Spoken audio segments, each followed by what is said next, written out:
आज मैं आप लोगों को एक ऐसी पर्सनालिटी के बारे में बताने जा रही हूँ जो आप लोगों को बहुत अच्छी लगेगी। पता है वो पर्सनालिटी क्या है? इंसान का सीधा साधा होना, भोला भाला होना। आप तो अच्छे से जानते होंगे, आपके आसपास ऐसे बहुत से लोग होंगे जो सीधे साधे भोले भाले होंगे, और सच में आपको इस पर्सनालिटी के लोग बहुत अच्छे लगते होंगे।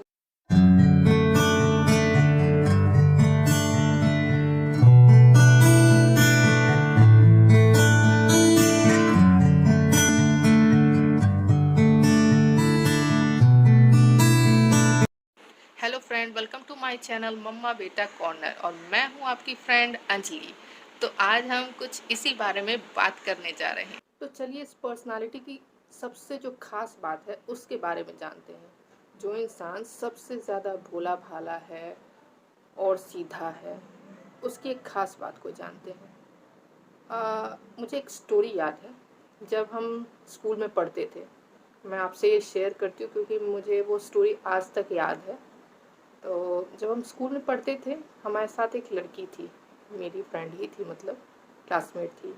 तो वो क्या करती थी, सुबह टाइम पर स्कूल आ जाया करती थी। रोज़ वो हमेशा ही, जैसे हम 7 बजे तक स्कूल पहुंचते थे, वो थोड़ा 15 मिनट पहले ही पहुंचती थी, इसलिए ताकि वो जा कर के अपना चेयर लगा सके और चेयर पे अपने बैग को रख सके, मतलब अपना चेयर टेबल सब अच्छे से एक जगह करके अपने बैठने के लिए कर सके। फिर उसके बाद वो मॉर्निंग असेंबली में चली जाया करती थी। ये उसका रूटीन था रोज़ का। कि स्कूल्स में होता क्या था कि जब हम छुट्टी के टाइम स्कूल से निकलते हैं, तो सारे चेयर टेबल ऐसे फैला दिया इधर उधर मस्ती में, क्योंकि हमें घर जाने की जल्दी रहती, तो हम सब कुछ इधर उधर करके फिर निकलते थे। तो हमारी जो चेयर टेबल होती थी वो इधर उधर हो जाती थी। अगले दिन जो पहले आता था, जिसने अपनी चेयर ले ली, वो उस पर बैठता था। नहीं मिलने पर, अगर किसी को चेयर नहीं मिलती थी, तो वो कहीं दूसरे क्लास से एडजस्ट करे, नहीं तो फिर उसको स्टोर से जाके लाना पड़ता था। इस तरह से करना पड़ता था। तो जो मेरी फ्रेंड थी वो अपना टाइम पर आती थी ताकि वो अपना चेयर टेबल अच्छे से रख सके। फिर होता क्या था, वो असेंबली में जब तक जाती थी, टाइम पर असेंबली में जाती थी, तो जो बच्चे लेट आते थे उनमें से कुछ बच्चे क्या करते थे, उसकी चेयर ले करके और अपने बैग को रख लेते वहाँ पर, और वहाँ पर उसके बैग को हटा करके कहीं दूसरे टेबल पर रख देते थे। तो असेंबली के बाद जब वो वापस आती थी क्लास में, तो फिर उसे वही दिखता था कि वहाँ पर चेयर है ही नहीं, उसके बैग टेबल पे रखे होते थे। तो थोड़ी सी अपसेट हो जाती थी कि यार मेरा चेयर कहाँ गया, मैं तो आई थी मॉर्निंग में, मैंने अपना चेयर लगाया था, मुझे मिल नहीं रहा मेरी चेयर। उसने ऐसा 1-2 दिन देखा, उसको समझ में नहीं आया। बेचारी हर रोज़ पहले आने के बावजूद भी अपने चेयर के लिए वो दूसरे क्लास से एडजस्ट करती थी, दूसरे स्टोर से जा कर के उठा कर के लाती थी, क्योंकि अपना काम खुद ही करना है, अपना हेल्प खुद ही करना है, स्कूल में तो ये चलता है। तो भाई अब उसके पास चेयर नहीं है तो कोई इसकी हेल्प थोड़ी करने वाला है, क्लास में अपनी चेयर तो कोई और देगा भी नहीं। कहीं एक्स्ट्रा चेयर है तो वहाँ से उठा के लाना पड़ता था। फिर उसने एक दिन क्या किया कि उसको बहुत गुस्सा आ गया। उसने क्या किया कि अपने चेयर पे उसने नाम लिख दिया। नाम लिखने के बाद वो भी मार्कर से लिख दिया नाम, ताकि मिटे ना, कलरफुल मार्कर ला के लिख दिया। जब उसने मार्कर से नाम लिख दिया और उसके बाद वो वापस से असेंबली में चली गई, हमेशा की तरह फिर से उसकी चेयर गायब। जब वो आई असेंबली के बाद, अब उसने अपने टीचर से कंप्लेन किया कि मेरी चेयर मैं रोज़ लगाती हूँ, लेकिन यहाँ से कोई ले जाता है मेरा चेयर। तो सर ने बोला कि ठीक है, ढूंढ लो अपनी चेयर, अब इसमें कैसे मैं पता करूँ कि तुम्हारी चेयर कौन सी है। तो उसने कहा कि सर, मैंने अपने चेयर के पीछे बैक साइड पे अपना नाम लिखा है और वहाँ एक फ्लावर बना दिया है। तो क्लास में किसी ने लिया होगा, वो देख ले, हर कोई अपने चेयर के पीछे देख ले। तो सर ने कहा ठीक है, सब अपने अपने चेयर के पीछे देखो, जाके तुम भी चेक कर लो। तो उसने चेक किया, उसकी क्लास की किसी लड़की ने वो चेयर ले रखा था। जब मिला उसको वो वापस चेयर, तो सर को उसने बताया, सर ये मेरी चेयर है, इसने ले लिया है, ये लेट से आती है, मैं पहले आती हूँ अपनी चेयर लगाती हूँ, फिर भी ये हमेशा ऐसे करती, ले लेती है ताकि मुझे मेरी चेयर मिल जाए। रोज़ रोज़ मुझे जा कर के दूसरी क्लास से एडजस्ट करना पड़ता है, स्टोर से उठा के लाना पड़ता है, जबकि मैं पहले आती हूँ, और ये बाद में आने के बावजूद, पंक्चुअल ना होने के बावजूद भी ये मेरी चेयर ले लेते हैं और मुझे इतना काम करना पड़ता है। तो सर ने उसको डांटा, समझाया कि बेटा ये काम गलत है, आगे से ऐसे नहीं करना, ऐसा चीज़। तो अब आप लोग सोच रहे हो कि मैंने ये स्टोरी क्यों बताई आप लोगों को। ये स्टोरी बताने का रीज़न मेरे पास बस ये था कि जिस लड़की की मैं बात कर रही हूँ वो लड़की बहुत ही सीधी सादी भोली भाली थी।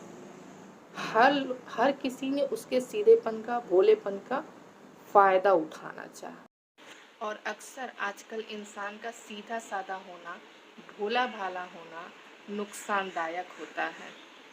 लोग उसे धोखा देते हैं। और हाँ, यही चीज़ उस लड़की के साथ हो रहा था जो मैंने आपको अपनी कहानी में बताया। ये जो लोग कहते हैं ना कि तुम भोले हो, सीधे हो, ज़रा उनको कह कर के देखिए कि क्यों नहीं तुम भी भोले बन जाते हो। पता है, वो नहीं बनने वाले भोले, क्योंकि उनसे बेहतर ये कोई नहीं जानता कि भोलेपन का फ़ायदा कैसे और कब लोग उठाते हैं। ये कोई सतयुग या गांधी जी का ज़माना नहीं है जहाँ पर कर्मों की सज़ा तुरंत मिल जाया करती थी। किसी ने शाप दे दिया तो लग गया, किसी के साथ बुरा किया तो फिर ये होता था कि उसको उसके कर्मों की सज़ा मिल जाएगी। ये वो ज़माना नहीं है। ना गांधी जी का ज़माना है जहाँ किसी ने कहा एक गाल पे थप्पड़ मारे तो दूसरा आगे कर दो। ये वो ज़माना भी नहीं है। ये ज़माना बदल चुका है। अब कलयुग आ चुका है। यहाँ पर सीधा साधा भोला भाला नहीं, बल्कि स्मार्टनेस चाहिए। जब तक वो लड़की सीधी सादी थी, भोली भाली थी, आपने देखा ना नुकसान किसको हुआ? उसी लड़की को। लेकिन जब वो स्मार्ट हुई, स्मार्टनेस दिखाया उसने, तो फ़ायदा उसी को हुआ। तो इससे तो आप समझ गए होंगे कि सीधा साधा होने में फ़ायदा है या स्मार्ट होने में फ़ायदा है। आज के समय में हर कोई, बीवी पत्नी कहिए या बहू कहिए, हर कोई चाहता है कि सीधी सादी मिले, गाय की तरह मिले। पता है ऐसा क्यों? क्योंकि वो ही एक ऐसा ज़रिया है जिससे कि वो अपनी गलतियों को छुपा भी लेंगे और किसी को पता भी नहीं चलेगा। और ज़्यादा से ज़्यादा हुआ तो वो किसी की गलतियों को आराम से एक्सेप्ट कर लेगी। परिवार उसके लिए जान दे या ना दे, लेकिन वो परिवार के लिए जान देने के लिए तैयार रहेगी। इसलिए लोग सीधी सादी गाय जैसी पत्नी और बहू की डिमांड करते हैं। लेकिन जो स्मार्ट इंसान होगा ना, स्मार्ट बहू होगी, स्मार्ट बीवी होगी, वो पहले सोचेगी, समझेगी, जांचेगी, परखेगी, फिर सबका भला देखते हुए अपना भला भी देखेगी, तब कोई फैसला लेगी, तब कोई काम करेगी। आपने सुना होगा अक्सर जो जिस तार पे करंट नहीं होता है, लोग उस तार पर कपड़े सुखा लिया करते हैं। सुना है ना? जो कील सीधा होता है उसको लोग ठोक दिया करते हैं। ये भी देखा होगा। तो सीधेपन में इतना भी मत झुकिए कि लोग आपको सीढ़ी बना करके अपने कदमों को, अपने आप को आगे बढ़ा ले और आपके हिस्से में केवल रह जाएगा दर्द और कुछ नहीं।